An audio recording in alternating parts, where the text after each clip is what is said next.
Welcome to Pimpy's Investment Chat, where we keep investment talk simple. And here's your host, Pimpy. What is going on out there, peeps? So, talk of the news, as usual, has to do with the dinar exchange rate. Every day, 1 to 2 articles about changes to the exchange rate, thoughts about changes to the exchange rate, Central Bank of Iraq saying there's no change to the exchange rate, stock exchange playing havoc on the actual exchange rate. One thing or another is in the news about the exchange rate. And this causes a lot of confusion, not to mention the fact that there are a lot of individuals out there in YouTube world taking advantage of all the chaos and misleading people. It's really sad to see, to be honest with you. Anyways, let's get into Iraq and talk about the exchange rate. Before we get started, do me a favor and hit the thumbs up button. And if you're not a subscriber, please do so, because when you do, it helps out the channel, and I certainly do appreciate it. If you're thinking about buying gold and silver, head on over to our friends at Money Metals Exchange. The link will be down below in the description. If you are a first-time buyer and you spend more than $100, use promo code Pimpy Silver. Yes, it has changed. PIMPY-SILVER. So if you're watching this video and it's an older video, make sure you check on current videos, because the code is going to be changing from time to time from now on. Also, I can be found on other platforms. Everybody knows I have my own website, Pimpy's News Network. Over here, I post videos that I can't get away with over on YouTube. Also, I have a group on Facebook called Pimpy's Investment Chat. Over here, we do talk about gold, silver, cryptocurrencies, as well as foreign currency investments. Come on over here and join us. It's free to do so.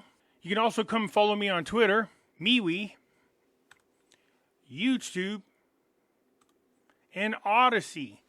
The links for all these platforms will be down below in the description. So for whatever reason, if I get removed off of one platform, you could find me on the others. Okay, here's what I'm talking about. Demonstrations under rain in front of the Central Bank of Iraq. Now, the news article gets it backwards, and you'll see what I'm talking about here. So there was a demonstration in front of the Central Bank of Iraq is what this news article is talking about. And what were the demonstrations about? They want to change the exchange rate. He said dozens of people organized on Wednesday a demonstration in front of the Central Bank of Iraq in the center of the capital of Baghdad to demand a depreciation of the dinar exchange rate against the U.S. dollar. That's backwards. They don't want the dinar to depreciate any more than it is. Okay? That's backwards. And you can see later on why it's backwards. So the report of the news said the demonstration was organized today in front of the Central Bank building on Rashid Street in central Baghdad, despite the heavy rainfall, explaining that the demonstrators demanded a reduction in the exchange rate and return to 1,180 dinars for every dollar is what they're trying to say here. So up above, it's not the depreciation of the dinar. They want the depreciation of the dollar against the dinar is what it is. Said last Friday, the finance minister, Sami, revealed new details related to the draft federal budget law of 2023 and pointed out that it included a fixed exchange rate for the dollar amounting to 1,450 dinars, which that's what it's been now for the past couple years. But that's not what the article said, actually. So my guess is it was a typo, because they had it at 1,145. So they might have put an extra one there. I thought to myself, heck, that'd be a good move for us, especially if you're holding on to dinar. That'd be going in the right direction. Reducing it and putting it in the budget at 1,145 dinars. That made it stronger than before the depreciation at the end of 2020. So, after I think about it and I reflect on it, it looks like they probably put an extra one there in front of the 4.5. But the real dinar rate is going to be 1,450 dinars for every $1. That was supposed to be fixed for 5 years, if you remember. I said, in my opinion, there was reasons to believe that the change in the exchange rate can happen before 5 years. And I gave them a list of reasons how that can happen. But as of now, they're just saying to people, look, this is going to be the exchange rate. And so people are out there demanding a better exchange rate. They lost purchasing power, not to mention the rise in prices of goods. It's really interesting that over here in the United States, We have one of the strongest currencies in the world, but yet we still deal with inflation. Go figure. And you can see here a couple pictures of the demonstration. So it was organized. Yeah, of course it's organized. People who want the better exchange rate are going to be people who might be, bank owners. And I'm just going to throw a couple names out there. Maliki, Akazali, just to name a couple. Deputy reveals the reasons for the budget delay, the features of its paragraph, and the date of its approval. So Cougar in the parliamentary committee revealed the reasons for the delay in the budget. It features the paragraphs and the date of its approval from the House of Representatives. They are still toiling around back and forth with the price per barrel of oil. I know they wanted to put it somewhere between $65 and $70 per barrel. I think they were talking about removing it down between $60 and $65 per barrel.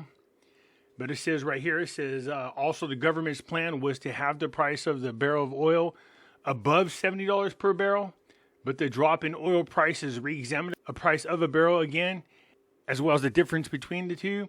Yeah, I thought it was too high. Way too high, considering the value was right around $75 per barrel at the moment. It wouldn't take very much for the price of oil to drop. I think being somewhere between $65, $70 is a lot safer than where it is they want it to be. So the budget is likely to be approved in February. As after the legislative holiday, it will be sent to the government, to the House of Representatives, as it needs at least 20 days to read, study, and then approve it. Well, it's unlike our Congress here, who likes to drop crap in everybody's lap 72 hours before a vote. By the way, the 20 days is part of their constitution, if I'm not mistaken. So Cougar suggests that the government should have the price of the barrel of oil at around $65 to $70 to be able to provide services to citizens and complete projects, considering that without services, it would affect the social reality of our country. It stressed that even if oil prices fall in the future, we have a fiscal surplus and excellent bank reserves that we can go to. Exactly. So if they're smart, they shouldn't play it too tight. I think $65 to $70 per barrel is a safe bet. And like you said, even if it does drop low, they have the means to protect themselves, which is exactly why they were building up their foreign asset reserves as well as their gold reserves. I think that's a safe spot. It's already being known that we're going back into lockdowns all over again. Like I said, open you up and then shut them down. And so back into lockdown we go, which will have an effect on the oil all over again. What you don't want to see happen is Iraq all of a sudden, because of lockdowns and the drop in the price of oil, because hardly anybody's going to be driving and moving around and traveling, that they somehow end up in the same position that they were, where the country almost collapsed because of money.